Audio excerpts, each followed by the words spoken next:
Today I'm going to share 3 tips to help you overcome the stress and overwhelm you might be feeling with your IBS or SIBO symptoms, so stay tuned. If you're a returning viewer, welcome back. I'm so glad to see you. And if you're new here, my name's Amanda Malachewski, and I'm a certified functional nutrition gut health coach, and I'm also the host of the online program, the Calm Digestion Method. For weekly videos on how to find your personalized diet and supplement plan for IBS and SIBO, please consider subscribing and be sure to hit the bell to be notified when I post a new video every week.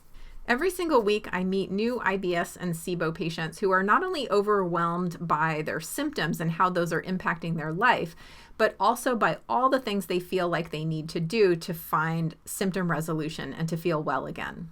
So as a gut health coach, I want to take a few minutes today to give you some essential tips to help you overcome this anxiety and worry and overwhelm so that you can be more productive on your journey to healing your IBS. So let's get started. This week's video is inspired by a comment I received on one of my previous videos. It was the video about the connection between Candida and IBS. And I'm going to read this comment to you. They wrote, "Oh my God almighty, I'm so overwhelmed. Parasites, fungal overgrowth, opportunistic bacterias, enemas, tinctures, probiotics, diet changes, parasite cleanses, testing, more test. You do all that and then what? Live in a bubble and never eat again? Is there something out there that you can take on the daily that will make your body inhospitable for heavy metals and worms and parasites? What the hell is going on with our water and air and oxygen? Discouraged." So I'm sure that many of you can relate to this person's distress. And I know that I personally at times was definitely in a state of distress like this about my ongoing chronic symptoms that didn't seem to have a solution. If you feel like you can relate to where this person's coming from, please go ahead and comment down in the comments. I get it. And they do bring up some valid questions, right? Like when you go down this sort of YouTube and Google rabbit hole about what are you supposed to do to resolve these chronic symptoms, it can feel like there's a million possibilities and it's going to take a million years to get there and it might just cost you $1 million to finish it. Here's the first tip that I want to share with you about how to overcome IBS and SIBO overwhelm. And that is to ignore most of the lists and protocols that you've read about or seen online and instead focus on how you're going to approach the situation. And in my experience as an IBS health coach, what this means is that regardless of what you're planning to do, whether it's supplements, diets, treatments, testing, or whatever, you need to first start with a comprehensive strategy. You have to know what your plan is. And without this, you're just kind of stumbling around in the dark, randomly grabbing at things, and the process is likely then to cost you a lot more money, take you a lot more time, and leave you just kind of spinning your wheels. The truth is that you don't need to do everything under the sun. You really only need to do the specific things that are relevant for your likely underlying root causes. And it won't be the entire list of things that you've researched or learned about online. This is why when my clients come into the Calm Digestion Method program, one of the very first things that I help them do is get focused on what is the most likely underlying cause, and given that, where does that mean I need to start? Because getting started on the most likely right things helps you go farther, faster, and more efficiently. So I hope this idea of first starting with strategy helps you just take a breath and realize, okay, I don't need to do every single thing on everything that I've researched. I only need to do what's relevant to me, and I can focus those efforts by using a targeted strategy. And if you have this strategy to direct your care, everything's going to be a lot less overwhelming.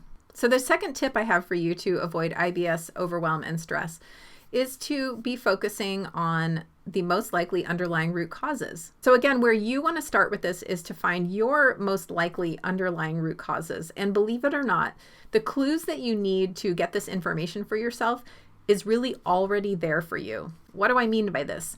Well, the way that I teach it to my clients is that you want to make some lists of what you already know make your symptoms better or worse.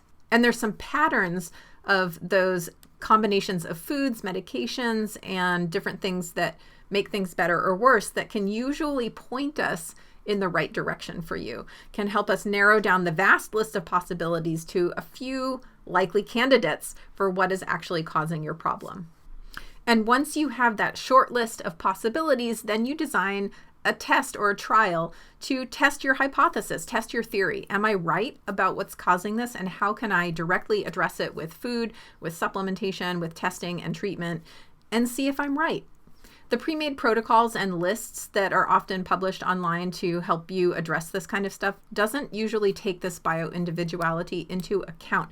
And it's crucial that you do this because for 10 people out there with IBS or SIBO, the root causes for each of them is likely to be different. Really, the key here to not getting overwhelmed is just to focus on what you know already about what's going on with your case and not relying on a list of 20 things that may or may not be relevant for you. Now, the third tip that I want to give you about avoiding IBS stress and overwhelm is to really just focus on doing one thing at a time.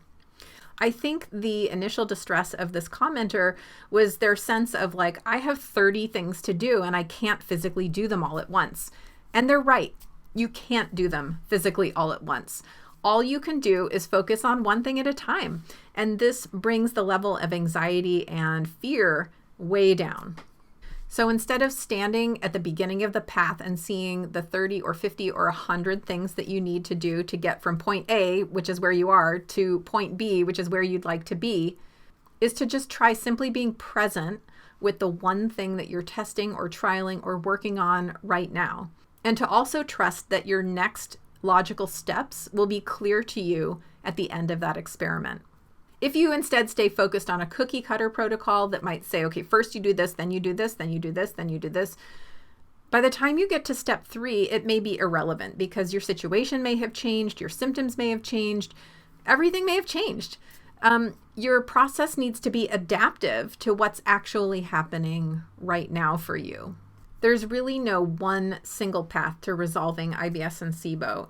And focusing on a very specific plan that lays out all the specific supplements that you need and what order isn't likely to be relevant because we are complex beings and the reality of what happens is different for each person. Nobody can predict how this path is going to go for you.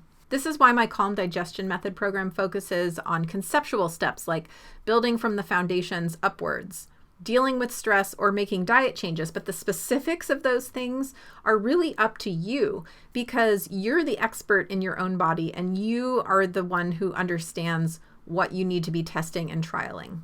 The specifics are really going to depend on you and your individual situation. Worrying about 20 things at once that may happen down the line just kind of leads to more stress, and chances are not all of them will be relevant.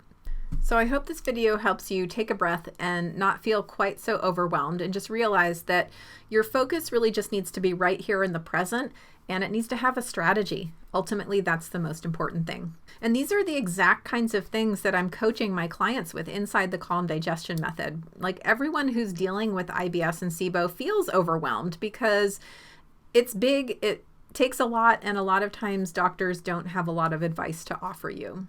So if you've been feeling overwhelmed with how to make progress with your IBS or SIBO symptoms, I want to invite you to take the first step, which would be to download my free guide called the Roadmap to Gut Recovery. My roadmap is a brief guide that shares the exact strategy that I teach my clients to find their personalized plan for calm digestion. You can download your copy of that by going to confluencenutrition.com/roadmap. And I will definitely leave a link for that below this video in the description box. All right, let me know if this video was helpful for you by clicking like or leaving me a comment. And next, you might want to check out my earlier video called How to Heal from IBS and SIBO Naturally. And I look forward to seeing you next time.